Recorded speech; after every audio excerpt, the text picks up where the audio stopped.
আমি কি ওই মানুষ মারার বৈজ্ঞানিক দেখব, না একটা দেশকে স্বাধীন করার জন্য জীবন যৌবনের 24 বছর কারাগারে আটকে দেওয়া, নিজের জীবন বিলিয়ে দেওয়া, পৃথিবীর কাছে মাথা নত না করা বঙ্গবন্ধু শেখ মুজিবুর রহমানকে দেখব? লেখাপড়া শিখবেন, শিখেন, ডিগ্রি পাবেন, পান, মানুষ হবেন। তো মানুষ হওয়াটা খুব প্রয়োজন। পুঁথিগত বিদ্যা যদি মানুষই হতো তাহলে আজকে সারা পৃথিবীতে এত যুদ্ধ হতো না।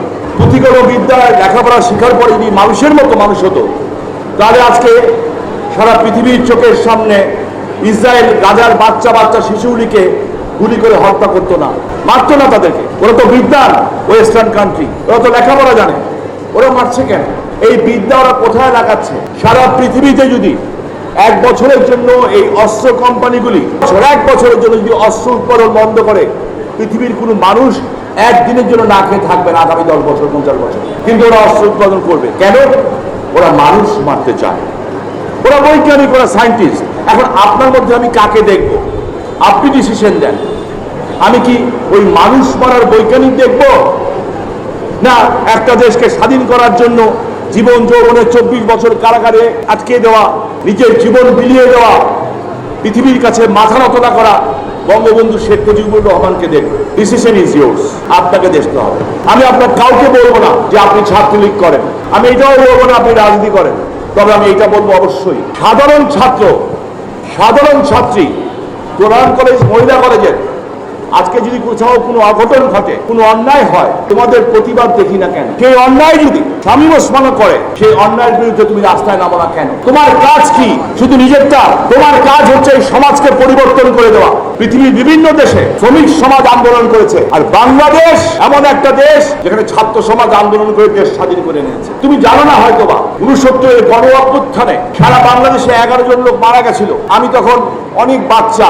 এই 11 জনের মধ্যে 10 জন ছিল নারায়ণগঞ্জে যারা জীবন দিয়েছিল। তুমি জানো না হয়তো, এখন যেটা টাউন হল নাম দিয়েছে জিয়া হল, এই টাউন হলে বঙ্গবন্ধু 6 দফার ঘোষণা দিয়েছিলেন, যেটা সভাপতিত্ব করেছিলেন আমার আব্বা একেম শামসুজ্জোহা। তুমি হয়তো জানো না যে এই দলটা দেশ স্বাধীন করেছে, এই দলটা জন্ম হয়েছিল আমার দাদুর বাড়ি বাইতুল আমানে। তুমি হয়তো জানো না সেই নারায়ণগঞ্জ, যেই নারায়ণগঞ্জ 52, 62, 69, 66 সমস্ত আন্দোলনের নেতৃত্ব দিয়েছে, যেই নারায়ণগঞ্জে আমি শামীম ওসমান সহ আমরা একেবারে লো কোয়ালিটি, তোমাদের চেয়ে অনেক কোয়ালিটি কম ছেলেরা মানতে পারেন এই বঙ্গবন্ধু হত্যাকে।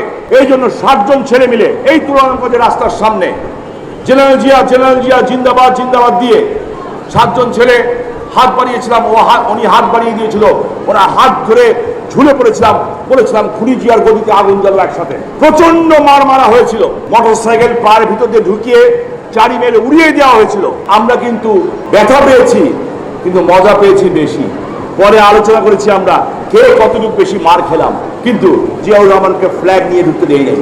এই কলেজ, এই তুরান কলেজে 19 জন মন্ত্রী, রাজাকার শাহজিৎ সহ আমরা ঢুকতে দেই নাই।